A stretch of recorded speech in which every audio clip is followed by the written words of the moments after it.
옛날 어느 산골 마을에 첩첩산중 깊은 골짜기를 따라 하염없이 걸어 들어가야만 비로소 나타나는 작고 외딴 곳이 있었는데, 이곳은 세상의 소란스러움이 닿지 않는 적막하고 고요한 땅이었습니다. 사방이 높은 산으로 둘러싸여 있어 해가 늦게 뜨고 일찍 지는 이곳은 바람조차도 잠시 쉬어가는 듯한 느낌을 주었고, 마을 사람들은 대대로 밭을 일구며 소박하게 살아가고 있었으나 그들의 눈빛에는 순박함과 더불어 낯선 이방인에 대한 조심스러운 호기심이 서려 있었습니다. 마을 어귀에 서 있는 늙은 느티나무는 수백 년의 세월을 견뎌온 듯 굵은 뿌리를 땅 위로 드러내고 있었고, 그 아래 평상에는 마을 노인들이 모여 앉아 담소를 나누거나 지나가는 바람 소리에 귀를 기울이며 하루를 보내곤 했는데, 그 평화로운 풍경 속에 왠지 모를 쓸쓸함이 감돌고 있어 보는 이의 마음을 차분하게 만들었습니다. 이 마을의 가장 깊숙한 곳, 대나무 숲이 울타리처럼 감싸고 있는 조그만 초가집에는 한때 한양 도성에서 비단옷을 입고 호령하던 진성대군이 죄인의 신분으로 유배되어 살고 있었는데, 그의 거처는 왕족이 머무는 곳이라기에는 너무나 초라하고 낡아 비가 오면 지붕을 걱정해야 할 지경이었습니다. 하지만 대군은 자신의 처지를 비관하거나 화려했던 과거를 그리워하며 한숨을 내쉬기보다는 마당에 떨어진 낙엽을 쓸고 텃밭에 심은 배추와 물을 정성껏 돌보며 자신에게 주어진 하루하루를 묵묵히 살아내고 있었고, 그의 낡은 무명옷은 흙투성이가 되기 일쑤였지만 그의 얼굴에는 오히려 궁궐에 있을 때보다 더 깊고 맑은 기품이 흐르고 있었습니다. 대군은 아침이면 일찍 일어나 맑은 정화수를 길어 올리고 돌아가신 어머니를 향해 절을 올리며 하루를 시작했는데, 그 뒷모습은 보는 이로 하여금 절로 고개를 숙이게 만들 만큼 경건하고 애처로운 데가 있었습니다. 진성대군의 하루는 마을 아이들에게 글을 가르치는 것으로 채워지곤 했는데, 그는 붓을 잡을 종이가 부족하여 평평한 돌 위에 물을 적신 붓으로 글자를 쓰거나 모래바닥에 나뭇가지로 획을 그으며 아이들에게 세상의 이치와 사람의 도리를 하나하나 일러주었습니다. 아이들은 처음에는 왕족이라는 신분이 어려워 쭈뼛거렸으나, 대군이 먼저 다정하게 이름을 불러주고 머리를 쓰다듬어 주자 곧 그를 친근한 선생님이자 마을의 어른으로 따르게 되었고, 대군의 초가집 마당은 아이들의 책 읽는 소리와 맑은 웃음소리로 가득 차게 되었습니다. 대군은 아이들이 하늘천, 땅지를 따라 읽는 소리를 들을 때마다 자신의 어린 시절을 떠올리곤 했는데, 그때마다 가슴 한구석이 아릿해져 오는 것을 느끼며 먼 산을 바라보았고, 그 눈동자에는 설명할 수 없는 깊은 슬픔이 고여 있었습니다. 대군을 보필하는 이는 늙은 시종 박노인 뿐이었는데, 그는 평생을 대군의 곁에서 그림자처럼 지내온 충직한 사람으로 유배지까지 따라와 거친 음식을 장만하고 대군의 낡은 옷을 기워주며 눈물겨운 정성을 다하고 있었습니다.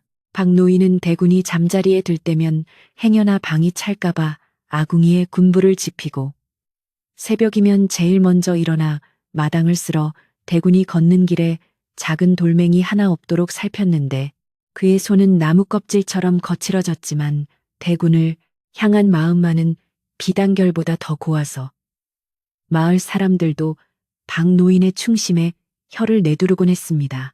박노인은 가끔 부엌 한 구석에 쭈그리고 앉아 대군이 남긴 밥상을 보며 눈물을 훔치곤 했는데, 이는 귀한 분이 이런 산골에서 거친 나물 반찬으로 끼니를 때우는 것이 너무나 가슴 아팠기 때문이었으나, 대군 앞에서는 언제나 밝은 표정을 지으려 애썼습니다. 가을이 깊어가면서 산골 마을의 바람은 점점 더 차가워졌고, 붉게 물든 단풍잎들이 하나둘씩 떨어져 마당을 뒹굴 때면 대군의 마음에도 찬바람이 불어와 옷깃을 여미게 만들었는데, 이는 계절의 변화 때문만은 아니었습니다. 대군은 밤마다 잠을 이루지 못하고 문풍지가 떨리는 소리를 들으며 뒤척였는데, 그럴 때면 어김없이 어머니의 따뜻했던 품과 자장가 소리가 귓가에 맴돌아 베개를 적시곤 했고 살아계셨다면 지금쯤 따뜻한 아랫목에 앉아 계셨을 어머니가 차가운 땅 속에 계신다는 생각에 가슴을 쥐어뜯으며 괴로워했습니다. 대구는 자신이 힘이 없어 어머니를 지키지 못했다는 자책감과 억울하게 돌아가신 어머니의 원한을 풀어드리지 못한다는 무력감에 시달리며 깊은 밤 홀로 촛불을 밝히고 앉아 소리 없는 통곡을 삼키곤 했습니다. 어느 날 마을 장터에 나갔던 나무꾼이 돌아와 우물가에서 아낙네들에게 한양 소식을 전했는데 그 내용은 조정의 분위기가 심상치 않다는 것이었고 누군가가 또다시 역모에 휘말려 피바람이 불지도 모른다는 흉흉한 소문이었습니다. 아낙네들은 행여나 그 불똥이 이 조용한 마을에까지 튀지 않을까 걱정하며 수군거렸고 이 이야기는 곧 박노인의 귀에도 들어가게 되었는데 박노인은 가슴이 철렁 내려앉는 것을 느꼈지만 대군에게는 차마 이 불길한 소식을 전할 수 없어 그저 속으로만 끙끙 앓아야 했습니다. 박노인은 대군이 텃밭에서 일하고 있을 때 슬그머니 다가가 대군 마마, 요즘 바람이 차니 일찍 들어가시는 게 좋겠습니다라고 넌지시 말하며 불안한 눈빛으로 대군의 안색을 살폈으나 대군은 그저 온화한 미소로 괜찮다. 이 정도 바람은 오히려 시원하구나라고 답할 뿐이었습니다. 대군 또한 마을의 공기가 미묘하게 달라진 것을 감지하고 있었는데 예전에는 마주치면 반갑게 인사를 건네던 마을 사람들이 왠지 모르게 눈을 피하거나 황급히 자리를 피하는 모습을 보며 자신에게 무슨 일이 닥쳐오고 있음을 직감했습니다. 그는 서재에 앉아 책을 읽다가도 문득 창밖을 내다보며 한양 쪽 하늘을 응시하곤 했는데 그 눈빛은 두려움이라기보다는 체념에 가까웠고 어차피 자신의 목숨은 덤으로 사는 것과 같으니 언제 죽더라도 이상할 것이 없다고 스스로를 다독이고 있었습니다. 다만 한 가지 마음에 걸리는 것은 자신이 떠나고 나면 홀로 남겨질 박노인과 자신이 죽은 뒤에야 저승에서 뵙게 될 어머니에게 불효자가 왔다고 고개를 들 수 없을 것 같다는 두려움뿐이었습니다. 마을 촌장이 대군의 집을 찾아온 것은 해가 뉘엿뉘엿 넘어가던 저녁 무렵이었는데 촌장은 평소보다 훨씬 무거운 표정으로 들어와 대군에게 깊이 허리를 숙여 인사를 올리고는 한참 동안이나 말을 잇지 못하고 망설이는 기색을 보였습니다. 촌장은 품에서 귀한 산삼한 풀이를 꺼내 대군 앞에 놓으며 대군나리, 이것은 저희 마을 사람들이 정성을 모아 캔 것입니다. 부디 옥체를 보존하시고 기운을 차리십시오라고 말했는데 그 목소리에는 마치 작별 인사라도 하는 듯한 비장함이 묻어 있었습니다. 대군은 촌장의 마음을 알아채고 내게 이런 귀한 것은 과분하오. 마을의 병든 노인들에게나 주시오라고 사양했으나 촌장은 막무가내로 산삼을 두고 도망치듯 방을 나갔고 대군은 덩그러니 놓인 산삼을 바라보며 씁쓸한 미소를 지을 수밖에 없었습니다. 그날 밤 대군은 어머니의 기일이 다가오고 있음을 깨닫고 목욕 재개한 후 정갈한 옷으로 갈아입고는 제사상을 차릴 준비를 했는데 가진 것이 없어 맑은 물 한 그릇과 뒷산에서 딴 밤 몇 톨 그리고 말린 감 두어 개가 전부였지만 그 정성만은 임금의 수라상 못지 않았습니다. 대군은 향을 피우고 절을 올리며 어머니, 불효자 진성이가 여기 있습니다. 추운 곳에서 얼마나 고생이 많으십니까? 부디 이 못난 아들을 용서하지 마옵소서라고 읊조리며 하염없이 눈물을 흘렸고 그 울음소리는 밤바람을 타고 대나무 숲을 흔들며 처량하게 퍼져나갔습니다. 밖에서 그 소리를 듣고 있던 박노인도 부엌 문틀을 잡고 소리 죽여 울었는데 대군의 슬픔이 얼마나 깊고 큰지 짐작조차 할 수 없어 그저 가슴을 치며 하늘을 원망할 뿐이었습니다. 다음 날 아침 대군은 여느 때와 다름없이 아이들을 가르치기 위해 마당을 쓸고 자리를 폈으나 아이들의 표정이 평소와 달리 어둡고 몇몇 아이는 오지 않았음을 알게 되었는데 아이들은 부모님들이 오늘은 대군 마마 댁에 가지 말라고 했다며 울먹였습니다. 대구는 아이들의 머리를 쓰다듬으며 괜찮다. 오늘은 글공부 대신 재미있는 옛날 이야기를 해주마라고 말하며 아이들을 달랬으나 아이들은 불안한 눈치로 대군을 바라보며 꼼짝도 하지 않았고 개중에는 대군 마마 잡혀가시는 거 아니지요? 라고 묻는 아이도 있어 대군의 가슴을 아프게 했습니다.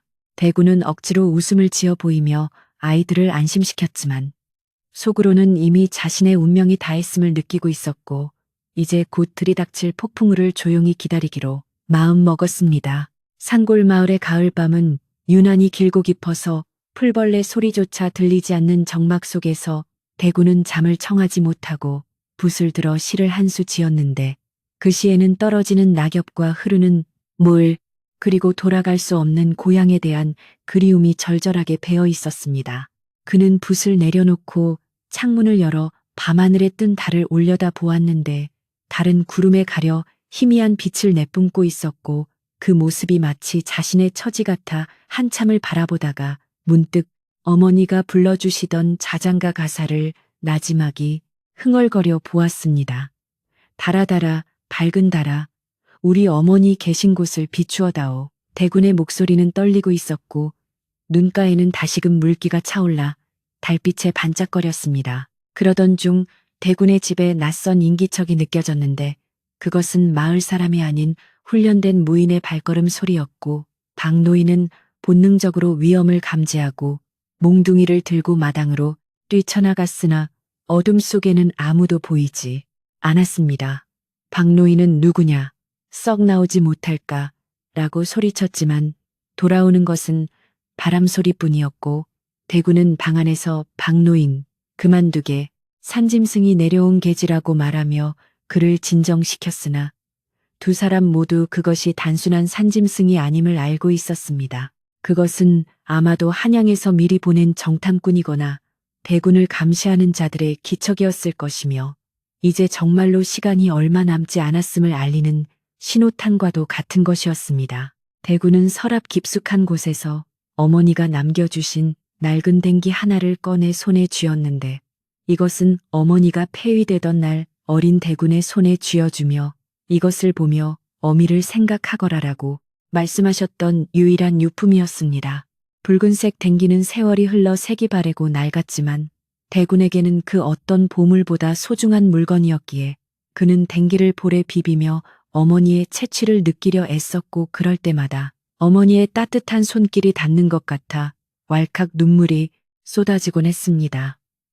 대군은 댕기를 가슴에 품고 어머니 조금만 기다리십시오. 곧 어머니 곁으로 가겠습니다라고 속삭이며 죽음에 대한 공포를 어머니에 대한 그리움으로 이겨내려 했습니다. 며칠 후 마을 입구에서부터 흙먼지가 피어오르며 요란한 말발굽 소리가 들려오기 시작했는데 그것은 평소에 듣던 평온한 소리가 아니라 다급하고 위압적인 소리여서 밭을 갈던 농부들도 일손을 멈추고 멍하니 바라보았습니다. 마을 사람들은 직감적으로 올 것이 왔다고 생각하며 불안에 떨었고 아이들은 겁에 질려 엄마 치마폭 뒤로 숨었으며 동네 개들은 낯선 냄새를 맡고 사납게 지저대기 시작했습니다. 박노인은 부엌에서 밥을 짓다가 그 소리를 듣고 주저앉아 통곡을 터뜨렸고 대구는 방 안에서 조용히 눈을 감고 옷매무새를 다듬으며 마음의 준비를 하고 있었습니다. 한양에서 온 금부도사와 군졸들이 마을 어귀에 당도하자 마을은 순식간에 공포 분위기에 휩싸였는데 그들은 화려한 관복을 입고 창과 칼을 차고 있어 순박한 산골 마을 사람들에게는 저승사자보다 더 무서운 존재로 보였습니다. 금부도사는 말에서 내려 거만한 태도로 죄인 이지는 어명댓을 준비를 하라 고 고래고래 소리를 질렀고 그 목소리는 산골짜기를 쩌렁쩌렁 울리며 메아리 쳤습니다. 촌장은 벌벌 떨며 금부도사 앞으로 나가 나리 대군 마마께서는 병환 중이십니다. 조금만 선처를 베풀어 주십시오라고 애원했으나 군졸 하나가 촌장을 거칠게 밀어내며 감히 어명이 내려오는데 앞길을 막느냐 라고 호통을 쳤습니다. 대구는 방문을 열고 천천히 마루로 나와 돛돌 위에 신발을 가지런히 신으며 금부도사를 맞이했는데 그의 표정은 놀라울 정도로 차분하고 담담하여 오히려 금부도사가 그 기세에 눌려 잠시 멈칫할 정도였습니다. 대구는 먼 길 오시느라 수고가 많으시오. 내 이미 짐작하고 있었으니 소란 피우지 말고 절차대로 하시오라고 말하며 뜰 아래로 내려와 무릎을 꿇고 어명을 받을 자세를 취했습니다. 마을 사람들은 담장 너머로 그 모습을 지켜보며 발을 동동 구르고 눈물을 흘렸으나 감히 나서서 말릴 엄두를 내지 못했고 박노인은 대군의 등 뒤에서 엎드려 아이고 대군마마 이 무슨 날벼락입니까? 라며 오열했습니다. 금부도사는 품에서 교지를 꺼내 읽어 내려갔는데 그 내용은 대군이 영모에 가담했다는 거짓 누명을 씌워 사약을 내린다는 충격적인 것이었고 대군은 그 내용을 듣는 내내 미동도 하지 않고 묵묵히 듣고만 있었습니다. 죄인 이지는 성은을 배반하고 역당과 결탁하여 종묘사직을 위태롭게 하였으니 이에 사약을 내리노라. 금부도사의 목소리가 끝나는 순간 대군은 쓴웃음을 지으며 영모라니 이 산골에 처박혀 밭이나 가는 사람에게 영모라니 라고 나지막이 읊조렸으나 곧바로 임금의 뜻이 정그러하다면 달게 받겠소라고 말하며 고개를 숙였습니다. 하지만 금부도사는 바로 사약을 내놓지 않고 대군을 압박하며 네 죄를 네가 알렸다 라고 소리치며 신문을 시작하려 했는데 이는 대군에게서 거짓 자백이라도 받아내어 자신의 공을 세우려는 속셈이었습니다. 대군은 내 죄가 있다면 왕실에 태어난 것이 죄요 어머니를 지키지 못한 것이 죄일 뿐 다른 죄는 없소라고 단호하게 말하며 금부도사의 눈을 똑바로 응시했습니다. 그 서슬퍼런 눈빛에 금부도사는 당황하여 헛기침을 하며 군졸들에게 대군을 감시하라고 명령하고는 마을 촌장 집을 차지하고 들어가 술상을 봐오라고 호통을 쳤습니다. 그날 밤 대군의 집 주변은 군졸들이 횃불을 밝히고 철통같이 감시하고 있어 개미 새끼 한 마리 얼씬할 수 없었으나 마을 사람들은 몰래 주먹밥과 물을 만들어 박노인을 통해 대군에게 전해주려 애썼습니다. 박노인은 군졸들에게 사정사정하여 간신히 대군에게 들어갈 수 있었는데 밥상을 내려놓으며 마마 이것이라도 드시고 기운을 차리셔야 합니다. 억울해서라도 사셔야 합니다라고 울먹였습니다. 대군은 밥숟가락을 들 힘조차 없었지만 박노인의 정성을 생각하여 억지로 몇 술을 뜨고는 박노인 그동안 고생 많았네. 내가 죽거든 자네는 고향으로 돌아가 편히 살게나라고 유언 같은 말을 남겼습니다. 밤이 깊어지자 산새들도 울음을 멈추고 정막만이 감돌았는데 대군은 방 안에 홀로 앉아 마지막으로 어머니에게 올릴 편지를 쓰기 위해 먹을 갈기 시작했습니다. 먹을 까는 소리가 스윽스윽하고 규칙적으로 들려왔는데 그 소리는 마치 대군에 타는 속내를 대변하는 듯 애처롭고 처연하게 들렸고 종이 위에는 눈물 자국이 번져 글씨를 알아보기 힘들 정도였습니다. 대군은 어머니 이제 곧 뵈러 갑니다. 저승에서는 부디 헤어지지 말고 오래오래 함께 살아요라고 쓰며 붓을 놓았고 창밖에는 어느새 흰 눈발이 하나둘씩 날리기 시작하여 대군의 마지막 가는 길을 배웅하는 듯했습니다. 한편 촌장 집에서 술을 마시던 금부도사는 마을 사람들의 원망 어린 시선이 불편하여 술맛이 떨어진다며 투덜거렸고 내일 날이 밝는 대로 형을 집행하고 빨리 한양으로 돌아가야겠다고 다짐했습니다. 그는 대군이 혹시라도 자결하거나 도망칠까봐 군졸들에게 감시를 게을리하지 말라고 거듭 당부했고 마을 사람들은 밤새 잠을 이루지 못하고 삼삼오오 모여 대군의 무사 안녕을 비는 기도를 올렸습니다. 산골 마을의 밤은 그렇게 팽팽한 긴장감과 슬픔 속에서 깊어만 갔고 대군이 머무는 초가집의 불빛만이 외롭게 깜박이며 어둠을 밝히고 있었습니다. 새벽녘이 되자 대군은 잠시 선잠이 들었는데 꿈속에서 어머니가 나타나 환하게 웃으며 손짓하는 모습을 보았고 진성아 울지 마라.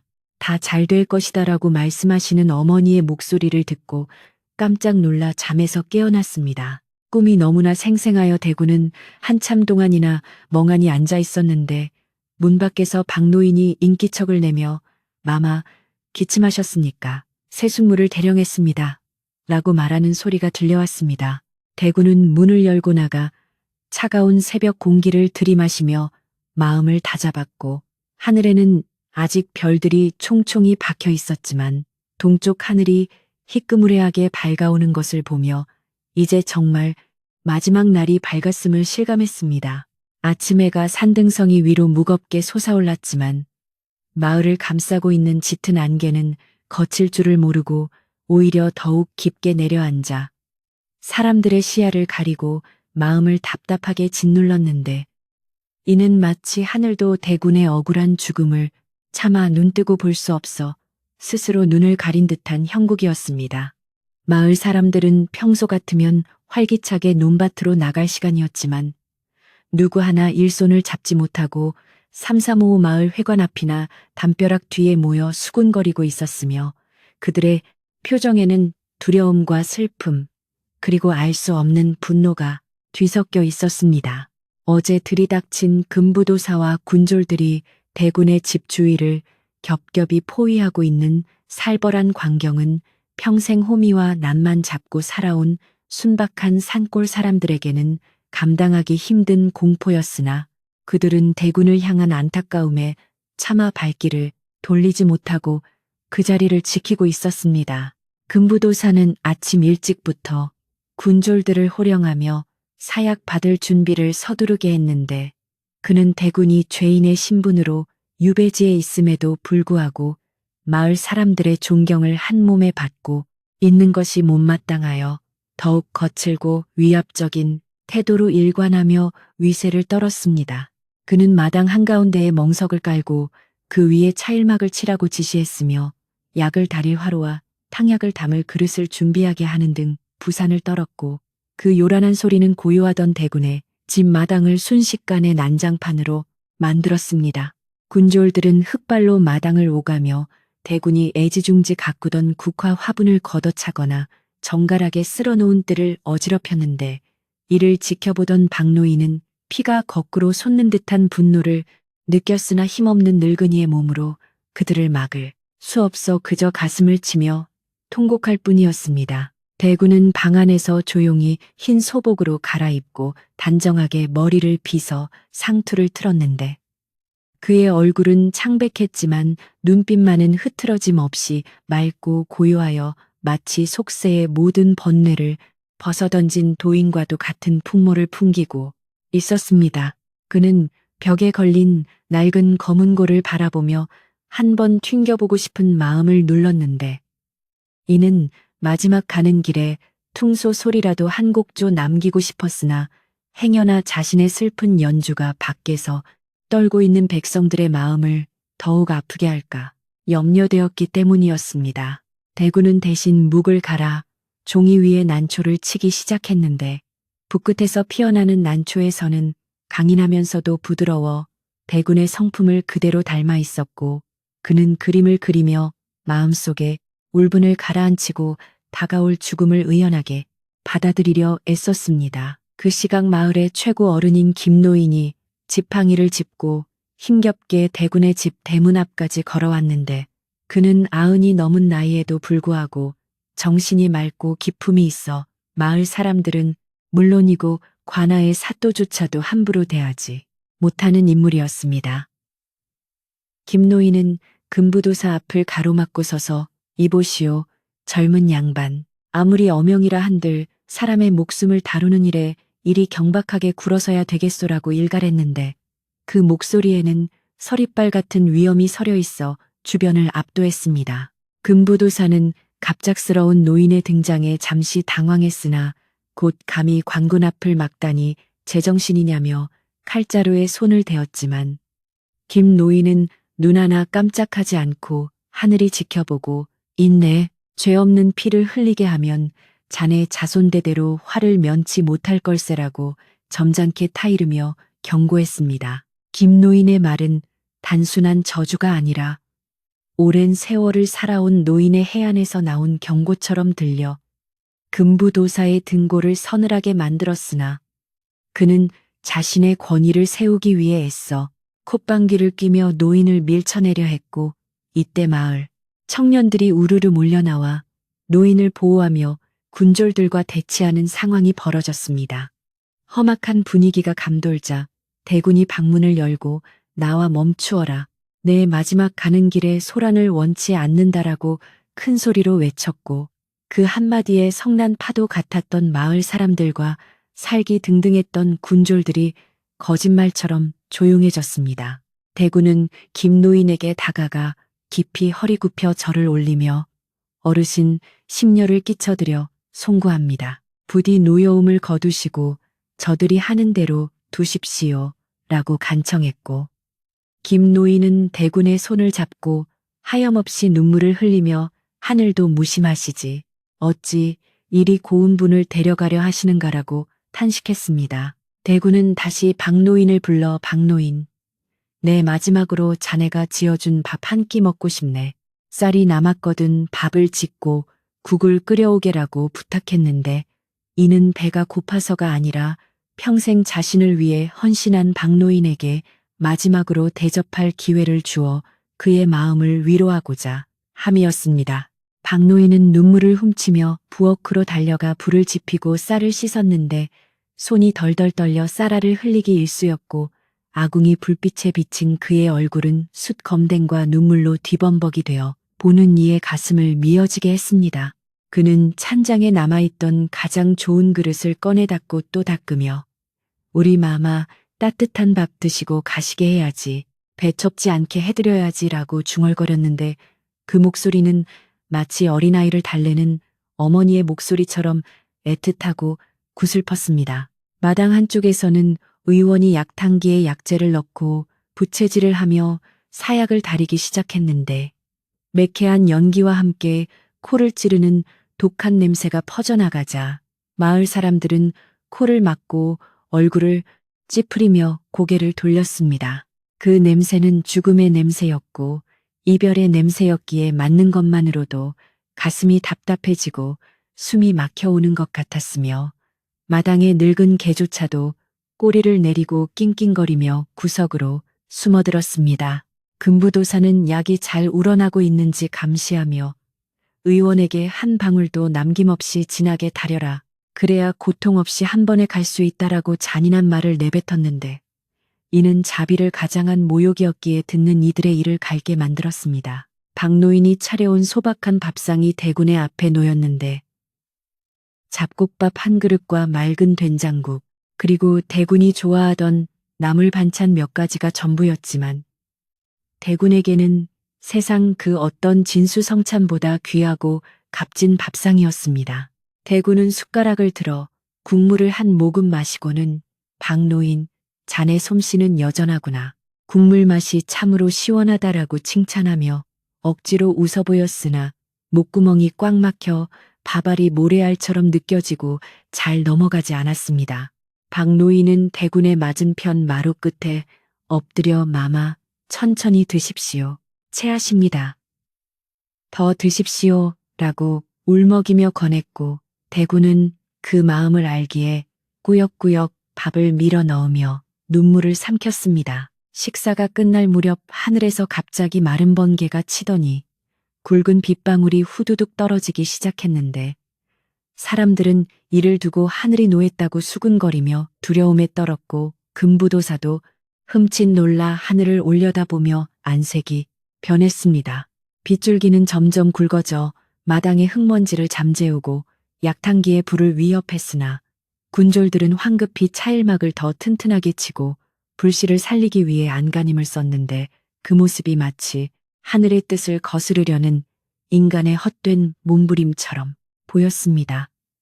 대군은 빗소리를 들으며 찻잔을 내려놓고 비가 오는구나. 내 가는 길이 외롭지 않게 하늘이 벗을 해주는 모양이다라고 담담하게 말하며 옷깃을 여미었습니다. 그때 대문 밖에서 왁자지껄한 소리가 들리더니 웬 낯선 스님이 불쑥 마당으로 들어왔는데 그는 남루한 승복을 입고 삿갓을 눌렀었지만 범상치 않은 기운을 풍기고 있어 군졸들도 차마 막아서지 못하고 길을 터주었습니다. 스님은 대군을 향해 합장하고 나무 아미타불, 생과 사가 본래 하나인데 무엇을 슬퍼하고 무엇을 기뻐하리요. 허나 맺힌 매듭은 풀고 가야 하지 않겠습니까? 라고 알 수 없는 말을 던졌습니다. 대군은 스님의 말에 귀가 번쩍 뜨이는 것을 느끼고 스님, 그게 무슨 말씀이십니까? 제게 아직 풀지 못한 매듭이 남아있단 말입니까? 라고 물었으나 스님은 그저 빙그레 웃으며 품에서 낡은 염주 하나를 꺼내 대군에게 건네주었습니다. 그 염주는 검은 흑단으로 만들어진 평범한 것이었으나 대군이 받아드는 순간 손끝에서 찌릿한 전율이 느껴졌고 어디선가 많이 본 듯한 익숙한 느낌에 가슴이 세차게 뛰기 시작했는데 기억을 더듬어 보니 그것은 어머니가 즐겨 쓰시던 염주와 생김새가 매우 흡사했습니다. 대군은 떨리는 목소리로 이것을 어디서 얻으셨습니까? 혹시 제 어머니를 아십니까? 라고 다급하게 물었으나 스님은 인연이 닿으면 알게 될 것입니다. 그 염주를 잘 간직하십시오라는 말만 남기고는 빗속으로 호련히 사라져 버렸습니다. 대군은 멍하니 염주를 바라보며 스님의 뒷모습을 쫓았으나 그는 이미 안개 속으로 사라진 뒤였고 대군의 마음속에는 꺼졌던 희망의 불씨가 아주 작게나마 다시 타오르기 시작했습니다. 금부도사는 스님의 등장에 기분이 나빠져 재수없게 왼중이 들어와 헛소리를 짓거리는가 당장 쫓아내지 않고 뭐 했느냐라고 군졸들을 질책하고는 약 사발을 들이밀며 형 집행을 재촉했습니다. 이제 약은 다 다려져 검붉은 빛을 띠고 있었고 그 위로 모락모락 피어오르는 김은 사약 특유의 비릿하고 역한 냄새를 풍기며 대군의 코끝을 자극했습니다. 금부도사는 시간이 지체되었다. 어명이다. 죄인은 어서 약을 받아라 라고 고함을 질렀고 군졸들은 창으로 바닥을 쿵쿵 찍으며 위협적인 분위기를 조성하여 대군을 압박했습니다. 대군은 염주를 손목에 걸고 자리에서 일어나 멍석 위로 걸어갔는데 그의 발걸음은 한치의 망설임도 없이 당당했고 비에 젖은 멍석 위에 무릎을 꿇고 앉는 모습은 비장하다 못해 성스럽기까지 했습니다. 그는 북쪽을 향해 4번 절을 올리고 임금님 부디 만수무강하시고 성군이 되시옵소서. 소신은 먼저 가서 지하에서나마 전하를 지키겠나이다 라고 마지막 하직 인사를 올렸습니다. 마을 사람들은 그 모습을 보며 일제히 땅을 치고 통곡하기 시작했고 그 소리는 빗소리와 뒤섞여 천지를 진동시켰는데 산천 초목도 함께 우는 듯 처절했습니다. 박노인은 대군이 사약 그릇을 향해 손을 뻗는 것을 보고 이 성을 잃고 뛰쳐나가 안 됩니다. 마마 드시면 안 됩니다. 차라리 이 늙은이를 죽이십시오. 라고 소리치며 대군의 몸을 끌어안고 울부짖었습니다. 군졸들이 달려들어 박노인을 떼어내고 바닥에 내동댕이 쳤으나 박노인은 기어서라도 대군에게 가려고 발버둥을 쳤고 대군은 그런 박노인을 안쓰럽게 바라보며 박노인 그만하게 자네 마음은 내가 다 가져갈 테니 이제 그만 편안해지게라고 달랬습니다.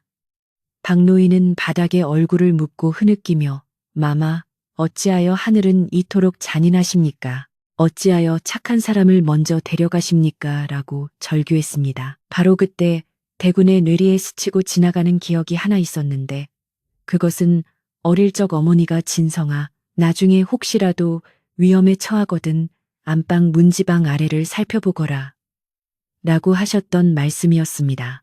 그동안 까맣게 잊고 있었던 그 말씀이 죽음의 문턱에서 불현듯 떠오른 것은 스님이 주고 간 염주 때문인지 아니면 어머니의 영혼이 알려준 것인지 알 수 없었으나 대군은 직감적으로 그곳에 무언가 중요한 것이 있음을 깨달았습니다. 대군은 잠시 멈칫하며 금부도사에게 마지막으로 남길 말이 있소. 잠시 시간을 주시오라고 말하고는 눈을 감고 생각에 잠겼는데 사실은 박노인에게 신호를 보내기 위함이었습니다. 하지만 험악해진 분위기 속에서 대군이 박노인에게 은밀히 말을 전하기란 불가능에 가까웠고 금부도사의 독촉은 더욱 거세져 무슨 수작이냐. 당장 마시지 않으면 강제로 입을 벌려 들이붓겠다라고 협박하기에 이르렀습니다. 대군은 어쩔 수 없이 다시 약사발을 잡았고 손끝이 미세하게 떨리는 것을 감추기 위해 두 손으로 그릇을 감싸 쥐었는데 따뜻한 온기가 느껴지는 그릇이 역설적으로 죽음을 더욱 실감나게 만들었습니다. 그는 속으로 어머니, 정녕 이렇게 끝나는 것입니까? 라고 되뇌며 체념하려는 순간 박노인이 문득 고개를 들고 대군의 눈빛을 읽어냈는데 그것은 수십 년을 함께해온 주종간의 텔레파시와도 같은 것이었습니다. 박노인은 대군이 시선을 안방 문지방 쪽으로 힐끔거리는 것을 보고 번개처럼 무언가를 깨달았는데 그것은 대군이 평소에 아끼던 물건이나 유언장이 그곳에 있을지도 모른다는 생각이었습니다. 박노인은 군졸들이 대군에게 집중하고 있는 틈을 타 슬금슬금 뒷걸음질 쳐 안방 쪽으로 몸을 움직였고 빗줄기가 거세져 시야가 흐려진 덕분에 아무도 그의 행동을 눈치채지 못했습니다. 박노인의 심장은 터질 듯이 뛰었지만 대군을 살릴 수 있는 신락 같은 희망이라도 있다면 불구덩이 속에라도 뛰어들 각오가 되어 있었기에 그는 떨리는 손을 감추고 문지방을 향해 다가갔습니다. 한편 마당에서는 금부도사가 더 이상 기다릴 수 없다는 듯 칼을 뽑아 들고 어서 마셔라. 어명을 거역할 셈이냐 라고 고함을 질렀고 그 서슬에 놀란 대군은 천천히 약사발을 입가로 가져갔습니다. 검은 액체가 입술에 닿으려는 찰나 어디선가 잠깐 하는 외마디 비명이 들려왔는데 그것은 박노인의 목소리가 아니라 마을 입구 쪽에서 달려오던 파발마의 병사가 지르는 소리였습니다. 모두의 시선이 그쪽으로 쏠린 사이 박노인은 안방 문지방 아래 낡은 돌을 드러내고 그 속에 숨겨져 있던 낡은 나무 상자를 발견했는데 상자 뚜껑에는 왕실의 문양이 선명하게 찍혀 있었습니다. 파발마는 숨을 헐떡이며 마당으로 들어와 말에서 굴러 떨어지듯 내렸는데 그는 한양에서 온 급보여 잠시 형 집행을 중지하시오 라고 외쳤으나 금부도사는 이미 어명이 내려진 일이다. 무슨 헛소리냐라며 그를 무시하려 했습니다. 그러나 파발마는 굴하지 않고 전하의 새로운 전갈이요 대군 마마와 관련된 중대한 사실이 밝혀졌다고 하오라고 맞서며 품에서 서신을 꺼내 들었습니다. 마당은 순식간에 술렁거리기 시작했고 죽음의 그림자가 드리워졌던 대군의 얼굴에도 의아함과 동시에 묘한 기대감이 스쳐 지나갔습니다. 박노인은 나무 상자를 품에 꼭 안고 다시 마당으로 뛰어나왔는데 그의 얼굴에는 확신에 찬 기쁨이 어려 있었고 그는 마마 찾았습니다. 어머니께서 남기신 것입니다.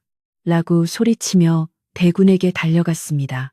금부도사는 파발마와 박노인 양쪽에서 벌어지는 돌발 상황에 정신을 차리지 못하고 우왕좌왕했는데 이 틈을 타 마을 청년들이 대군을 에워싸고 보호하기 시작했습니다.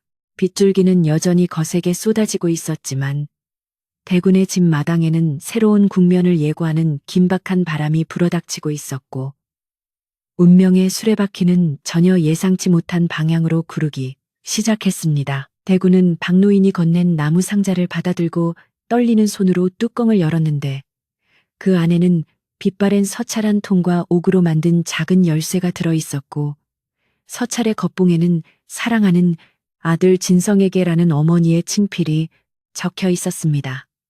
대군은 그 글씨를 보는 순간 억눌러왔던 감정이 폭발하며 오열을 터뜨렸고 약사발은 빗물 젖은 멍석 위로 뒹굴며 검은 액체를 쏟아내고 말았습니다. 파발마가 가져온 소식과 어머니의 유품이 동시에 등장한 이 기막힌 상황 속에서 대군은 비로소 거대한 진실의 문 앞에 서게 되었음을 직감했습니다.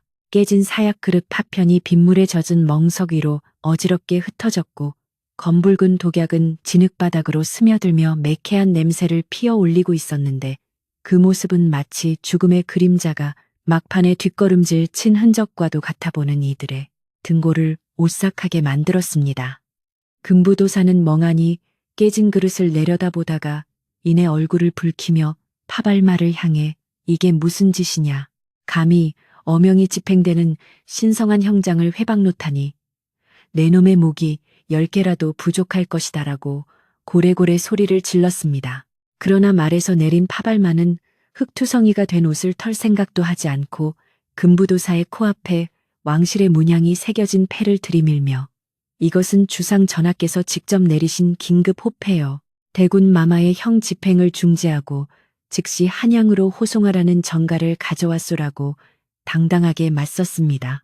그 호패를 본 순간 금부도사의 기세는 눈 녹듯이 사라지고 다리가 휘청거릴 정도로 놀란 기색이 역력했는데 이는 그 패가 단순한 관리의 신분증이 아니라 임금의 분신과도 같은 권위를 지닌 물건이었기 때문이었습니다. 주변을 에워싸고 있던 군졸들도 황급히 창을 거두고 땅바닥에 무릎을 꿇었으며 숨조차 제대로 쉬지 못하고 상황을 지켜보던 마을 사람들은 그제야 안도의 한숨을 내쉬며 서로의 손을 꼭 잡았습니다.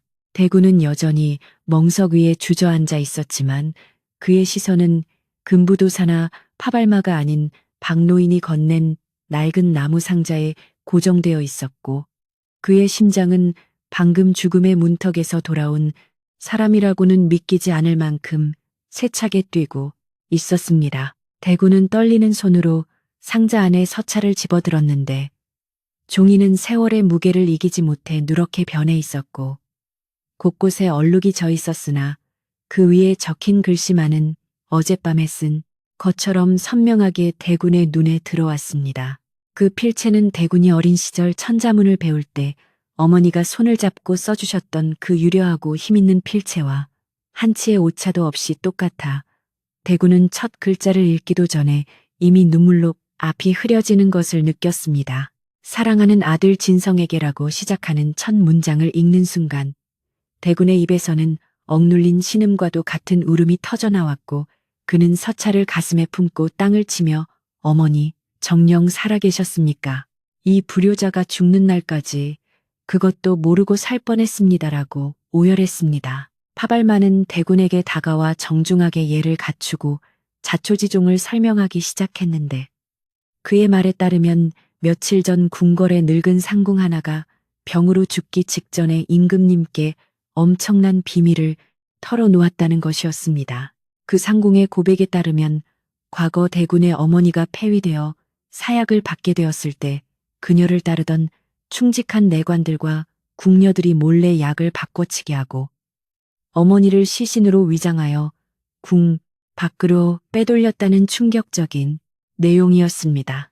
임금님은 처음에는 그 말을 믿지 않았으나 상궁이 내놓은 증거물들과 비밀 장부를 대조해 본 결과 모든 것이 사실임을 확인하고는 즉시 금부도사를 멈추기 위해 가장 빠른 말을 골라 파발을 띄웠다는 것이었습니다. 이 믿기지 않는 이야기를 듣고 있던 마을 사람들은 입을 다물지 못하고 웅성거리기 시작했는데 죽은 줄 알았던 사람이 살아 돌아왔다는 이야기는 그들이 평생 들어본 적 없는 기적 같은 일이었기에 모두가 넋을 잃고 대군을 바라보았습니다. 촌장 김노인은 지팡이를 들어 하늘을 가리키며 보시게 하늘이 도우신 게야 지성이면 감천이라더니 대군 마마의 효심이 하늘을 움직여 어머니를 살리신 게야라고 외치며 덩실덩실 춤이라도 출 기세로 기뻐했습니다. 박노인은 대군의 발치에 엎드려 대군의 다리를 붙잡고 마마 제 말이 맞지요? 제가 뭐라 했습니까? 어머니는 살아계신다고 절대 돌아가실 분이 아니라고 제가 그리 말씀드리지 않았습니까? 라며 어린아이처럼 엉엉 울었습니다. 대군은 다시 마음을 가라앉히고 서찰을 끝까지 읽어내려갔는데 편지에는 어머니가 궁을 떠나 깊은 산속 암자에서 숨어 지내며 겪었던 고초와 아들을 향한 절절한 그리움이 구구절절 적혀 있어 읽는 이의 가슴을 미어지게 했습니다. 어머니는 혹여나 자신의 생존 사실이 알려지면 아들에게 화가 미칠까 두려워 숨소리조차 크게 내지 못하고 살아왔으나 이제 살 날이 얼마 남지 않았음을 느끼고 마지막으로 아들의 얼굴을 한 번이라도 보고 싶어 이 편지를 남겼다고 적혀 있었습니다. 내 비록 몸은 멀리 있어도 마음은 한시도 너를 떠난 적이 없다. 부디 강건하게 살아남아 이 어미의 눈물을 닦아다오. 마지막 구절을 읽으며 대구는 주먹을 불끈 쥐고 입술을 깨물었습니다. 금부도사는 이 상황이 도저히 믿기지 않는다는 표정으로 서찰을 곁눈질하며 하지만 그것이 진짜 데비 마마의 필적인지 어찌 확신한단 말이오. 누군가가 대군을 살리기 위해 꾸며낸 계략일 수도 있지 않소라고 의심의 끈을 놓지 않았습니다. 그는 만약 이것이 거짓이라면 자신의 목이 달아날 수도 있다는 두려움 때문에 끝까지 의심하고 확인하려 들었으나 대군은 품에서 어머니가 남긴 또 다른 유품인 자수 손수건을 꺼내 금부도사의 눈앞에 펼쳐 보였습니다. 그 손수건에는 왕실의 여인들만이 놓을 수 있는 십장생무늬가 금실과 은실로 정교하게 수놓아져 있었고 그 끝에는 어머니의 아명인 연자가 붉은 실로 작게 새겨져 있어 그 누구도 부정할 수 없는 명백한 증거가 되었습니다. 대구는 금부도사를 향해 서리빨 같은 눈빛을 보내며 이래도 의심하겠느냐. 이것은 내 어머니가 밤을 새워 만드신 세상에 단 하나뿐인 물건이다. 내 놈이 정녕 내 어머니의 생존을 부정하고 나를 죽이고 싶다면 지금 당장 내 목을 철하라고 호통을 쳤습니다. 그 기세에 눌린 금부도사는 뒷걸음질 치며 식은땀을 흘렸고 주변의 군졸들도 감히 대군과 눈을 마주치지 못하고 고개를 숙였는데 이는 죄인으로 죽어가던 사람의 모습이 아니라 천하를 호령하는 왕자의 위엄이 되살아난 모습이었습니다. 대군의 목소리에는 더 이상 죽음에 대한 공포나 체념은 찾아볼 수 없었고 오직 어머니를 만나러 가야 한다는 강렬한 의지만이 활활 타오르고 있었습니다. 비구름이 완전히 물러가고 하늘에서는 따사로운 가을 햇살이 쏟아져 내려 젖은 마당을 비추기 시작했는데 마치 대군의 앞날을 축복이라도 하듯 영롱한 무지개가 산등성이에 걸려 장관을 이루었습니다. 마을 안악들은 부엌으로 달려가 떡을 찌고 전을 부치며 대군의 무사 생환을 축하할 준비를 서둘렀고 아이들은 마당을 뛰어다니며 대군 마마 만세, 대비 마마 만세 줄을 외치며 즐거워했습니다. 대군의 집은 금세 초상집 분위기에서 잔치집 분위기로 바뀌었고 사람들의 얼굴에는 근심 대신 희망과 웃음꽃이 피어났습니다. 대군은 박노인을 불러 박노인, 이제 울음은 그치게. 우리는 지금 당장 떠나야 하네. 어머니가 계신 곳으로 가야 해라고 말하며 짐을 꾸릴 것을 명했습니다. 박노인은 눈물을 쓱 닦고 벌떡 일어나 예, 마마, 본부대로 하겠습니다. 당장이라도 모시고 갈 수 있습니다. 요라고 대답하며 방으로 뛰어들어가 옷가지와 필요한 물건들을 챙기기 시작했습니다. 그의 손놀림은 젊은 시절 못지않게 날랬고 얼굴에는 오랜만에 생기가 돌았으며 부엌에서 챙겨온 주먹밥과 물병을 보찜에 넣으며 콧노래까지 흥얼거렸습니다. 파발마는 자신이 타고 온 말을 대군에게 내어주며 마마, 이 말은 천리를 달리는 준마입니다. 이것을 타고 가시면 하루 안에 어머님이 계신 남자에 닿을 수 있을 것입니다라고 말했습니다. 대군은 파발마의 어깨를 두드리며 고맙다. 네가 내 생명의 은인이다. 이 은혜는 훗날 반드시 갚겠다라고 진심 어린 감사를 표했습니다. 파발마는 감격하여 고개를 숙였고 금부도사는 뻘쭘하게 서서 눈치만 살피다가 슬그머니 군졸들에게 철수 명령을 내리며 대군의 눈을 피했습니다. 떠날 채비를 마친 대군은 마루에 서서 정든 집과 마을 풍경을 둘러보았는데 비록 유배 생활을 했던 초라한 곳이었지만 이곳에서 보낸 시간과 마을 사람들의 정을 생각하니 가슴이 뭉클해졌습니다. 마을 사람들은 대군의 집 앞으로 구름처럼 몰려들어 대군이 떠나는 길을 배웅하려 했는데 그들의 손에는 저마다 갓 캔 고구마며 옥수수, 말린 나물 같은 것들이 들려 있었습니다. 촌장 김노인은 대군의 손을 잡고 마마, 부디 가셔서 어머님을 만나시고 그동안 못다한 효도를 다하십시오. 저희는 여기서 마마의 앞길을 위해 매일 기도하겠습니다라고 작별 인사를 건넸습니다. 대구는 마을 사람들에게 일일이 눈을 맞추며 여러분 덕분에 내가 죽지 않고 살았습니다. 이 따뜻한 마음들은 평생 잊지 않겠습니다. 언젠가 다시 만날 날이 올 것입니다라고 화답했습니다. 사람들은 눈물을 글썽이며 대군의 말에 고개를 끄덕였고 대군은 멍석 위에 쏟아진 사약 자국을 마지막으로 바라보며 저것은 내 과거의 죽음이다.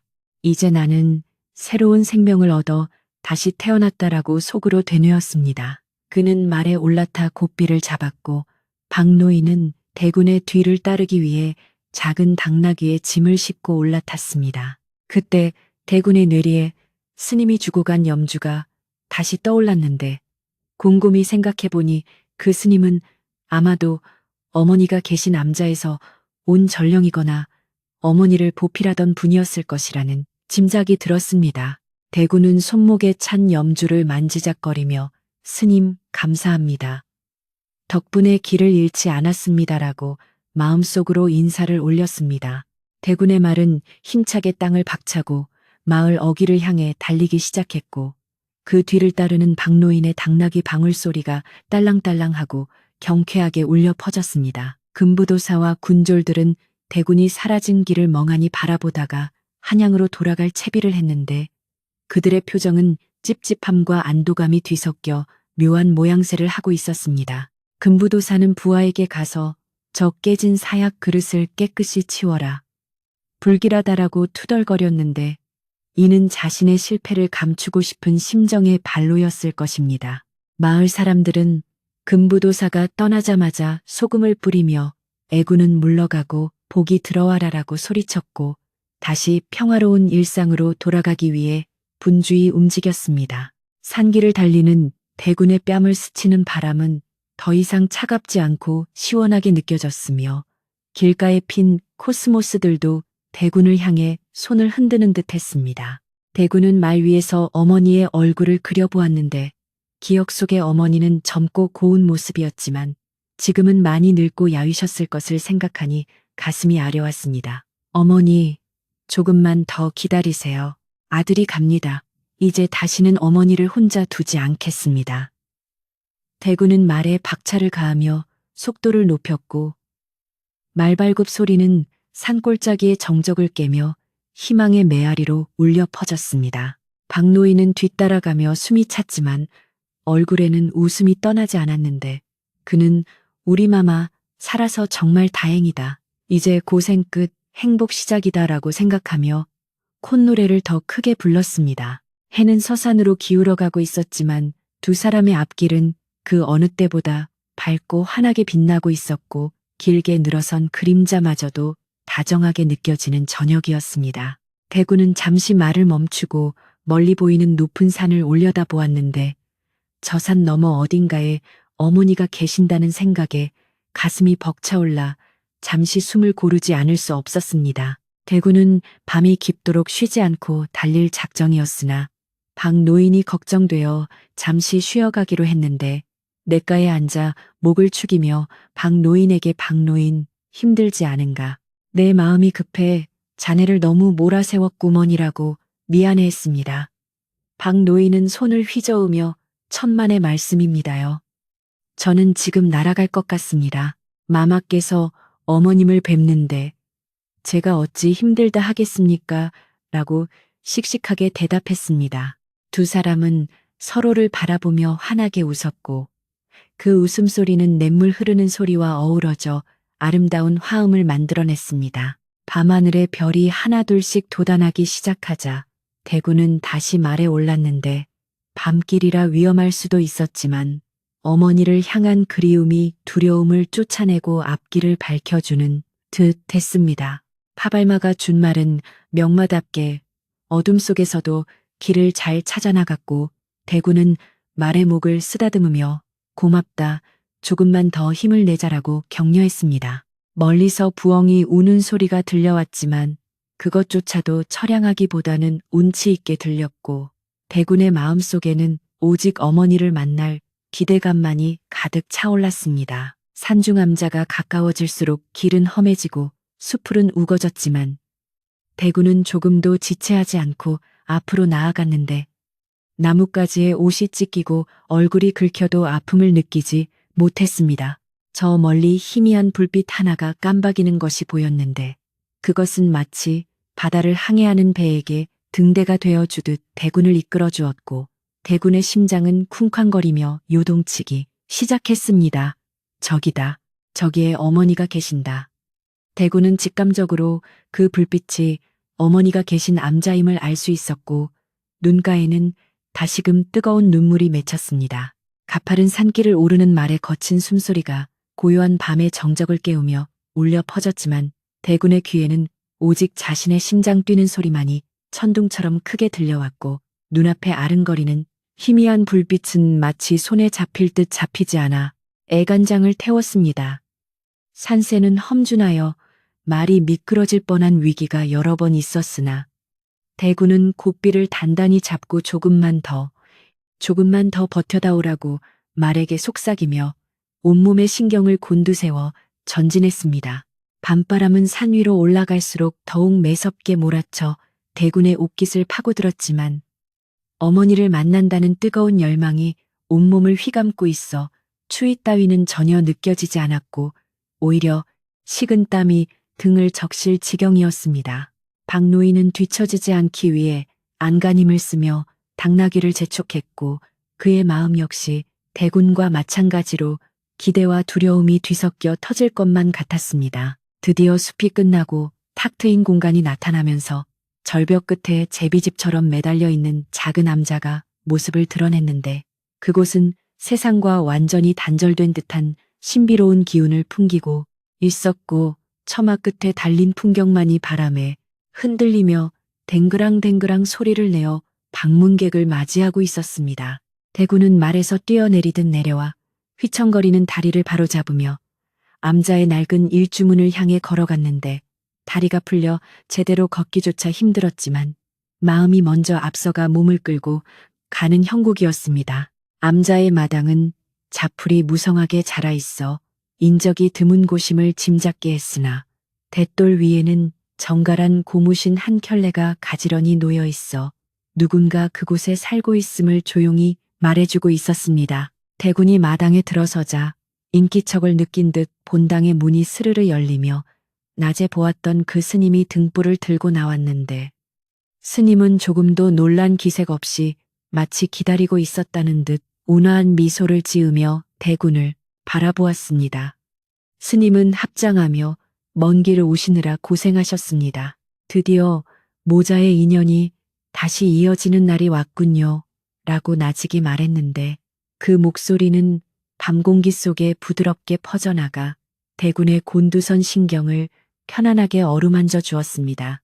대군은 스님에게 큰 절을 올리려 했으나 스님은 손을 들어 제지하며 저에게 절할 시간이 어디 있습니까?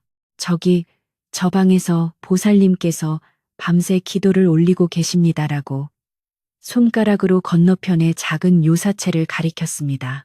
그 방에서는 은은한 불빛이 창호지 문을 통해 새어나오고 있었고 목탁 두드리는 소리가 규칙적으로 들려왔는데 그 소리는 대군의 기억 속에 남아있는 어머니의 심장 소리처럼 들려 가슴을 울컥하게 만들었습니다.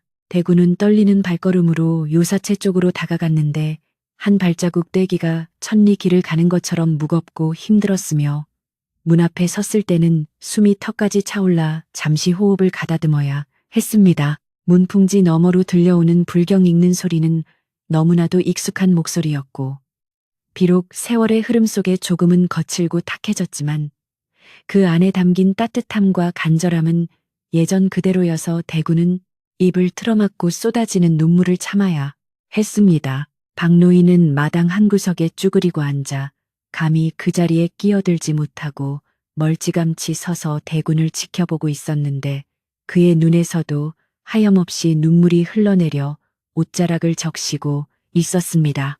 대군은 떨리는 손을 들어 문고리를 잡았지만 차마 당기지 못하고 한참을 망설였는데 혹시라도 문을 열었을 때 이 모든 것이 꿈이어서 어머니가 사라져버릴까봐 두려웠기 때문이었습니다.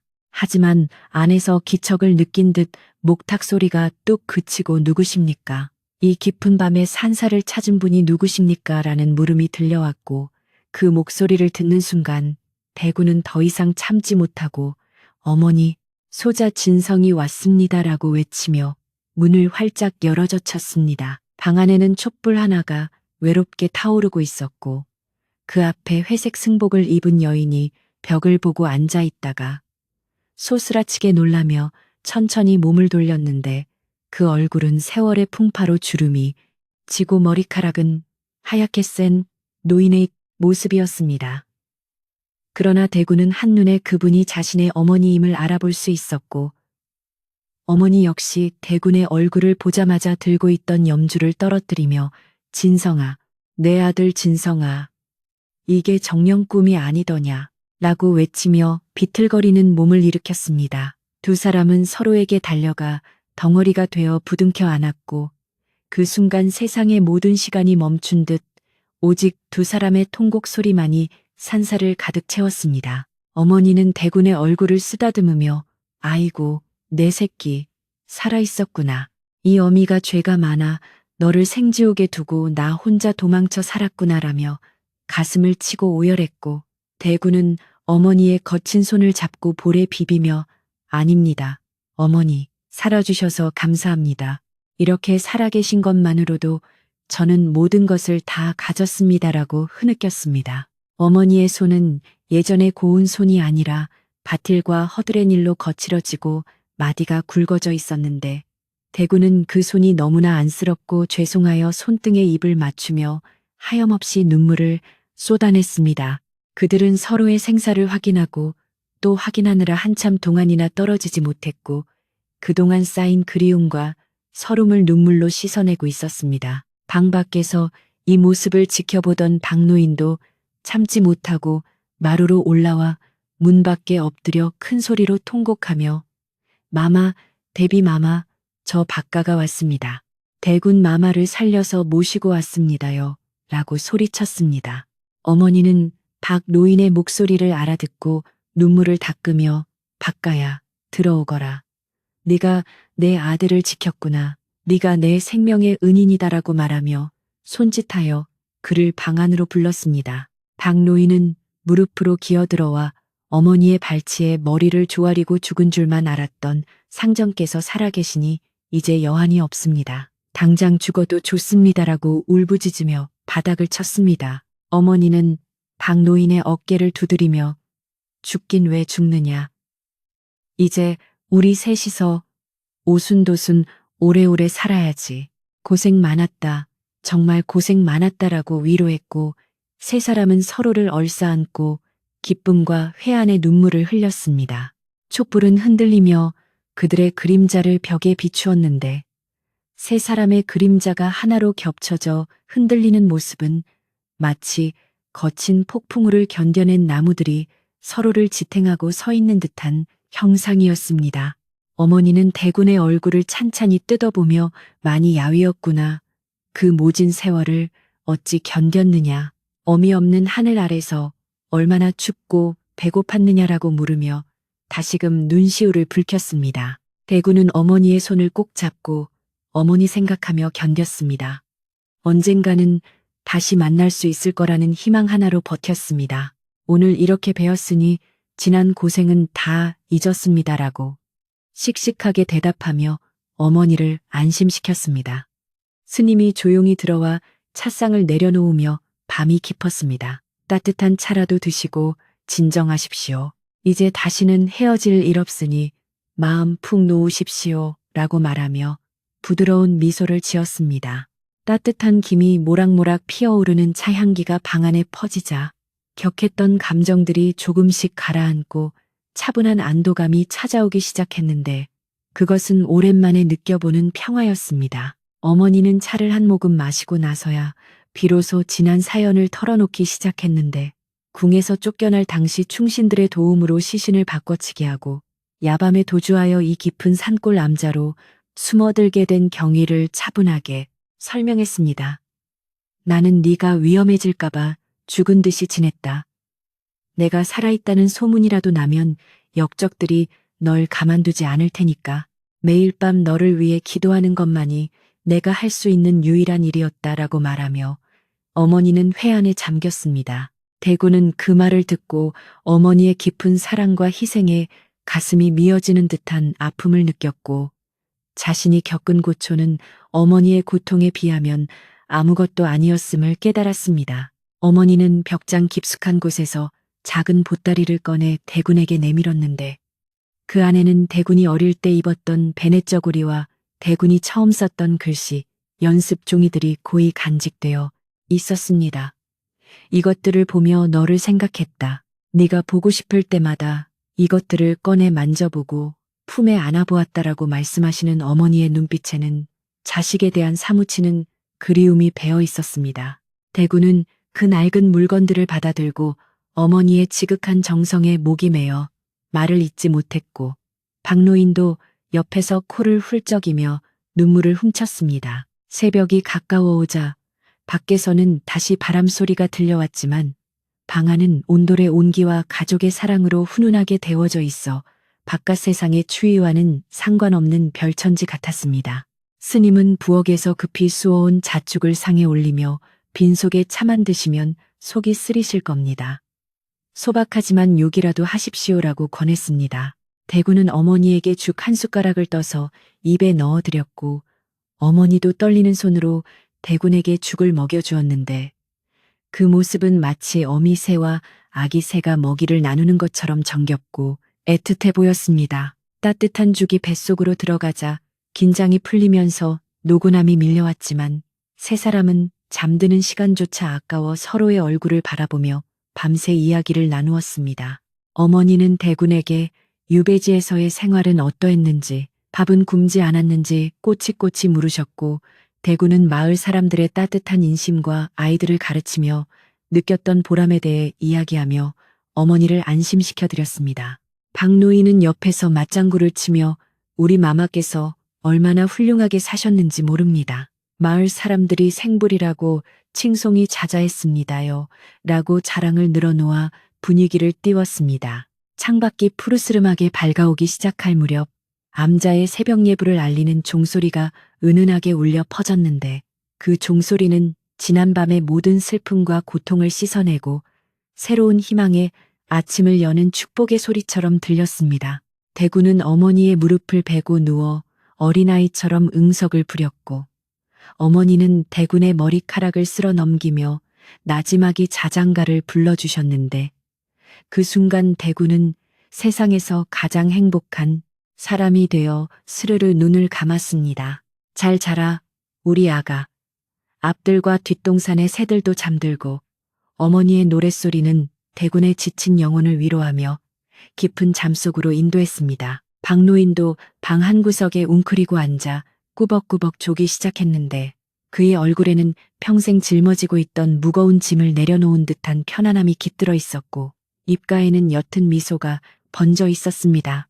암자 주변의 숲에서는 산새들이 하나둘 잠에서 깨어 지저귀기 시작했고 아침 햇살이 창호지 문을 뚫고 들어와 방 안을 환하게 비추었는데 그 빛은 그들의 재회를 축복하는 서광과도 같았습니다. 대구는 잠결에도 어머니의 옷자락을 놓지 않으려고 손을 꼭 쥐고 있었고 어머니는 그런 아들의 손을 자신의 두 손으로 감싸쥐며 하염없이 기도를 올렸습니다. 날이 완전히 밝자 스님은 마당을 쓸고 밥을 짓는 등 분주하게 움직였지만 방 안에 있는 세 사람을 깨우지 않으려고 발소리를 죽이며 조심스럽게 행동했습니다.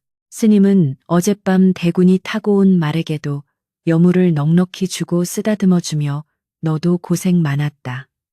내 주인이 이제 행복해졌으니 너도 복을 받을 것이다라고 말을 걸었습니다. 암자 아래로 펼쳐진 산맥들은 운무에 쌓여 신비로운 자태를 뽐내고 있었고 멀리서 들려오는 계곡 물소리는 그들의 평화를 노래하는 합창소리처럼 상쾌하게 들렸습니다. 한낮이 되어서야 대구는 긴 잠에서 깨어났는데 눈을 뜨자마자 어머니가 곁에 계신지 확인했고 어머니가 인자한 미소로 자신을 바라보고 계신 것을 보고 안도의 한숨을 내쉬었습니다. 어머니, 잘 주무셨습니까? 제가 너무 늦게 일어났습니다라고 죄송해하는 대군에게 어머니는 괜찮다. 더 자도 된다. 내 자는 모습만 봐도 배가 부르다라고 말씀하시며 따뜻한 물을 건네셨습니다.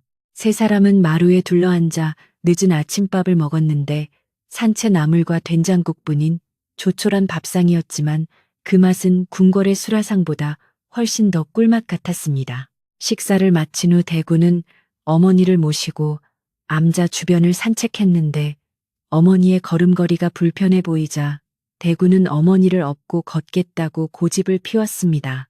어머니는 다 큰아들 등에 업히다니 나무새스럽다라고 사양하셨지만 대군은 막무가내로 등을 내밀며 어머니, 제가 어릴 때 어머니 등에 업혀 자란 세월이 얼마입니까? 이제 제가 어머니를 업어드릴 차례입니다라고 말했습니다. 결국 어머니는 아들의 넓은 등에 업히셨고 대군은 깃털처럼 가벼워진 어머니의 무게에 마음이 아팠지만 겉으로는 우리 어머니 참 가벼우시네. 산꼭대기까지도 모시고 가겠네라고 너스레를 떨었습니다. 어머니는 아들의 등에서 내려다보는 풍경이 너무나 아름답다고 감탄하시며 진성아, 나는 이제 죽어도 여한이 없다. 이렇게 너와 함께 산천을 구경하니 신선노름이 따로 없구나라고 기뻐하셨습니다. 대구는 어머니, 그런 말씀 마십시오. 앞으로 좋은 곳, 맛있는 것 많이 보여드리고 대접해드릴 테니 만수무강하셔야 합니다. 라고 다짐하며 어머니를 더욱 단단히 고쳐 업었습니다. 숲속의 다람쥐들도 모자의 다정한 모습을 구경하듯 나무 뒤에서 고개를 내밀었고 바람에 흔들리는 나뭇잎들은 박수갈채를 보내듯 사각거렸습니다. 그때 산 아래쪽에서 왁자지껄한 소리가 들려오더니 낯익은 목소리들이 암자 쪽으로 다가오는 것이 느껴졌는데 그것은 바로 대군을 찾아온 산골마을 사람들이었습니다. 촌장 김노인을 비롯한 마을 사람들은 대군이 떠난 뒤 걱정이 되어 잠을 이루지 못하다가 타발마에게 대군이 간 곳을 물어 물어지게 해 곡식과 과일을 잔뜩 짊어지고 먼 길을 걸어온 것이었습니다. 그들은 대군이 어머니를 업고 있는 모습을 보고 환호성을 지르며 달려왔고 마마, 어머님을 만나셨군요. 축하드립니다. 정말 축하드립니다. 라고 외치며 눈물을 흘렸습니다. 대군은 어머니를 조심스럽게 내려드리며 마을 사람들을 맞이했고 어머니는 처음 보는 마을 사람들에게 내 아들을 보살펴 주신 은인들이시군요. 정말 감사합니다. 이 은혜를 어찌 다 갚아야 할지 모르겠습니다. 라고 고개를 숙여 인사했습니다. 마을 사람들은 아이고 당치 않습니다. 대군 마마는 저희에게 자식 같고 부모 같은 분이십니다라고 말하며 준비해온 음식들을 풀어놓고 즉석에서 잔치를 벌였습니다. 적막했던 산사는 순식간에 시끌벅적한 잔치판이 되었고 웃음소리와 노랫소리가 끊이지 않았습니다. 스님도 이 광경을 흐뭇하게 바라보며 이 암자가 생긴 이래 이렇게 많은 사람이 모여 웃은 적은 처음입니다. 부처님도 기뻐하실 겁니다라고 덕담을 건넸습니다. 대구는 어머니와 마을 사람들 사이에서 행복한 웃음을 지으며 비로소 자신의 삶이 제자리를 찾았음을 느꼈고 이 평화가 영원히 지속되기를 마음속으로 간절히 빌었습니다. 이제 남은 것은 이 기적 같은 소식이 조정에 전해져 완전히 신원이 회복되는 일뿐이었지만 대구는 설령 그렇지 않더라도 어머니와 함께라면 어디서든 행복할 수 있을 것 같다는 확신이 들었습니다. 산골 암자의 앞마당은 어느새 마을 사람들이 가져온 정성과 사랑으로 가득 채워져 마치 작은 장터가 열린 듯 시끌벅적하면서도 따뜻한 온기가 감돌고 있었는데 이는 단순한 소란스러움이 아니라 죽음의 문턱에서 돌아온 대군과 기적처럼 살아계신 어머니를 축복하는 생명의 소리였습니다. 마을 안악들은 소매를 걷어붙이고 부엌으로 들어가 묵은 쌀을 씻고 나무를 묻히며 즉석에서 잔치상을 차려내기 시작했는데 그 손놀림이 어찌나 빠르고 정성스러운지 보고 있는 스님조차도 혀를 내두를 정도였습니다. 솥뚜껑 위에서는 고소한 기름 냄새를 풍기며 전이 노릇노릇하게 익어가고 있었고 커다란 가마솥에서는 구수한 된장국이 보글보글 끓어오르며 하얀 김을 내뿜어 산사의 차가운 공기를 훈훈하게 데워주었습니다. 대군과 어머니는 마루에 나란히 앉아 마을 사람들이 분주하게 움직이는 모습을 흐뭇하게 바라보며 담소를 나누었는데 두 사람의 얼굴에는 그동안의 고생과 시름이 눈 녹듯이 사라지고 오직 평온함과 감사함만이 가득 차 있었습니다. 어머니는 대군의 손을 잡고 세상에 저분들이 너를 위해 이 먼 길을 마다하지 않고 달려왔구나. 네가 헛살지 않았어. 참으로 잘 살았구나. 라고 칭찬하시며 눈시울을 붉히셨습니다. 대군은 쑥스러운 듯 머리를 극적이며 모두 어머니께서 물려주신 덕분입니다. 제가 한 일이라고는 그저 아이들과 글 공부하고 어르신들 말동무해 드린 것밖에 없습니다라고 겸손하게 대답했습니다. 그때 마을촌장 김노인이 잘 익은 산머루주 한 병을 들고 와 대군과 대비마마 앞에 공손히 올리며 이것은 제가 귀한 손님 오시면 대접하려고 땅속에 묻어두었던 술입니다. 오늘 같은 날이 아니면 언제 꺼내겠습니까? 라고 말하며 호탕하게 웃었습니다. 대군은 김노인의 잔에 술을 따르며 어르신, 이 술은 제가 받아야 할 것이 아니라 어르신께서 받으셔야 합니다. 제가 없을 때 제 어머니를 지켜주신 하늘과 여러분께 바치는 술입니다라고 말하며 감사의 뜻을 전했습니다. 술잔이 오가고 덕담이 이어지면서 암자의 분위기는 무르익어갔고 사람들의 얼굴에는 발그레한 취깃과 함께 행복한 미소가 번져나갔습니다. 한바탕 잔치가 벌어지고 있을 무렵 산 아래쪽에서 또다시 말발굽 소리가 들려오더니 이번에는 화려한 관복을 입은 조정의 관리들이 줄지어 올라오는 모습이 보였는데 그들은 아까의 금부도사와는 달리 매우 정중하고 엄숙한 태도를 갖추고 있었습니다. 맨 앞에 관리가 말에서 내려 대군과 어머니 앞에 엎드려 큰절을 올리고는 임금님의 교지를 높이 받쳐들었는데 그의 목소리는 떨리고 있었습니다. 주상 전하의 명을 받들고 왔습니다. 전하께서는 대비 마마의 생존 소식과 대군 마마의 효심에 크게 감동하시어 눈물을 흘리셨습니다.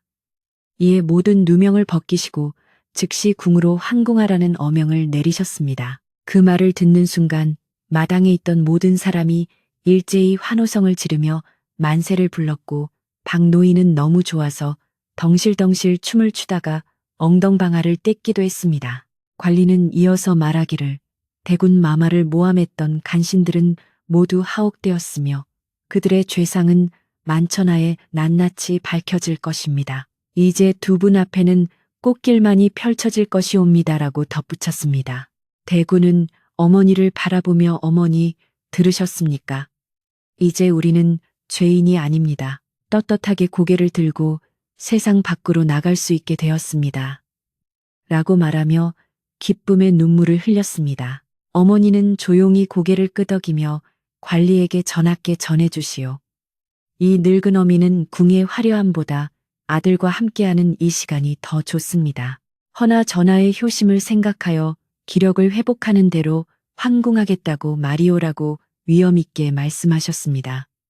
관리는 깊이 머리를 조아리며 예, 분부대로 전하겠습니다.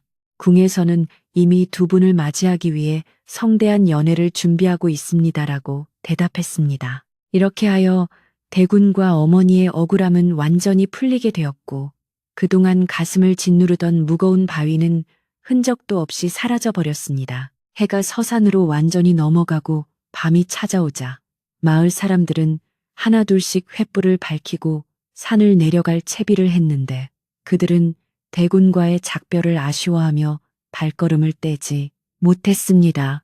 대군은 일일이 사람들의 손을 잡아주며 조만간 다시 찾아뵙겠습니다. 그때는 제가 더 맛있는 술과 고기를 대접하겠습니다라고 약속했고 어머니도 여러분 덕분에 제 아들이 살았습니다.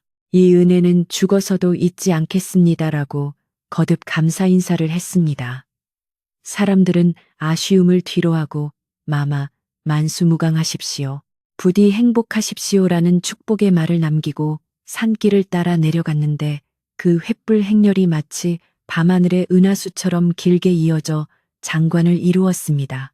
마을 사람들이 모두 떠나고 암자에는 다시 고요한 정막이 찾아왔지만 그 정막은 예전의 쓸쓸함과는 달리 따뜻하고 평온한 기운으로 가득 차 있었습니다. 스님은 관리들이 가져온 비단 이불을 방 안에 깔아주며 오늘은 두 분이 편안하게 주무실 수 있도록 푹신한 자리를 마련했습니다. 좋은 꿈 꾸십시오라고 배려해 주었습니다. 박노인은 부엌에서 남은 설거지를 하며 콧노래를 흥얼거렸는데 그 소리가 마치 자장가처럼 들려와 대군의 마음을 더욱 편안하게 만들었습니다. 대군과 어머니는 방으로 들어와 따뜻한 아랫목에 자리를 잡고 앉았는데 창호지 문 너머로 은은한 달빛이 스며들어 방안을 환하게 비추고 있었습니다. 어머니는 대군의 손을 잡고 진성아, 내 평생 오늘처럼 기쁜 날은 없었다. 네가 살아서 내 곁에 있고 억울한 누명도 벗었으니 이제 죽어도 여한이 없다라고 말씀하셨습니다. 대군은 어머니, 그런 말씀 마십시오. 이제부터 시작입니다. 그동안 못 가본 곳도 가보고 맛있는 것도 드시면서 오래오래 저와 함께 사셔야지요. 라고 응석을 부리며 어머니의 무릎에 머리를 기대었습니다. 창밖에서는 풀벌레들이 합창하듯 울어대고 가을바람이 나뭇가지를 스치며 사각거리는 소리가 들려왔는데 그 자연의 소리들은 마치 대군의 지친 영혼을 위로해주는 자장가처럼 감미롭게 들렸습니다. 대군은 눈을 감고 지난 며칠간 겪었던 일들을 파노라마처럼 떠올려 보았는데 사약을 받기 직전의 절망감부터 어머니를 만난 환희의 순간까지 모든 것이 꿈만 같았습니다.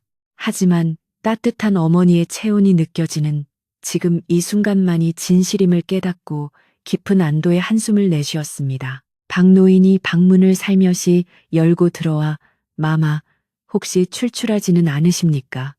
낮에 남은 떡이 조금 있는데 가져올까요?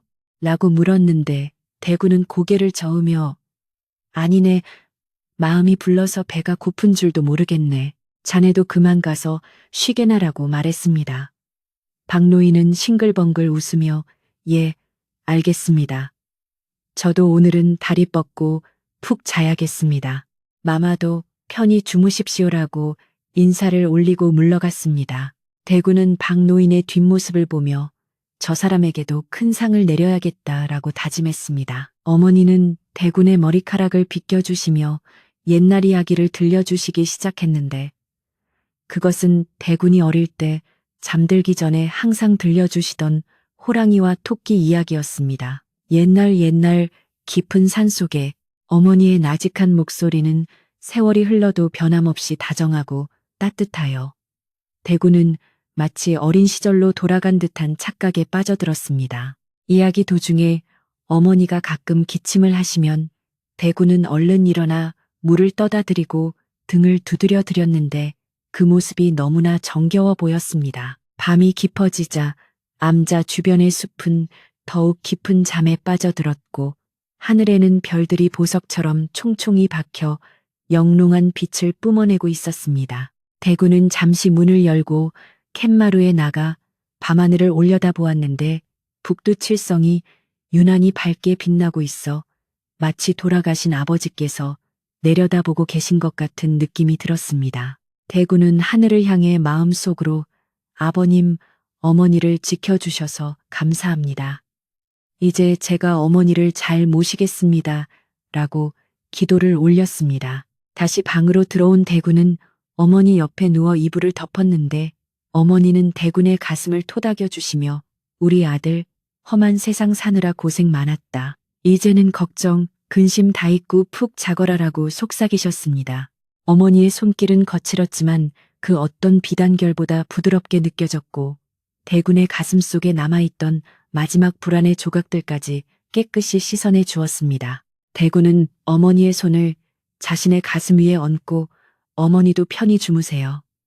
사랑합니다라고 말하며 눈을 감았습니다. 꿈속에서 대군은 어머니와 함께 넓은 꽃밭을 거니는 꿈을 꾸었는데 그곳에는 나비들이 날아다니고 향기로운 꽃내음이 가득하여 천국과도 같았습니다. 꿈속의 어머니는 젊고 아름다운 모습으로 환하게 웃고 계셨고 대군 역시 어린아이가 되어 어머니의 손을 잡고 뛰어다니고 있었습니다. 그것은 앞으로 그들에게 펼쳐질 행복한 날들을 예고하는 길몽이었고 대군의 입가에는 잠든 와중에도 행복한 미소가 떠나지 않았습니다. 다음 날 아침 해가 중천에 뜰 때까지 대군과 어머니는 늦잠을 주무셨는데 스님과 박노인은 두 분을 깨우지 않으려고 까치발을 들고 다녔습니다. 늦은 아침상을 물리고 나서 대군과 어머니는 짐을 챙겨 환궁할 준비를 했는데 짐이라고 해봤자 어머니의 낡은 옷가지와 대군의 책 몇 권이 전부였습니다.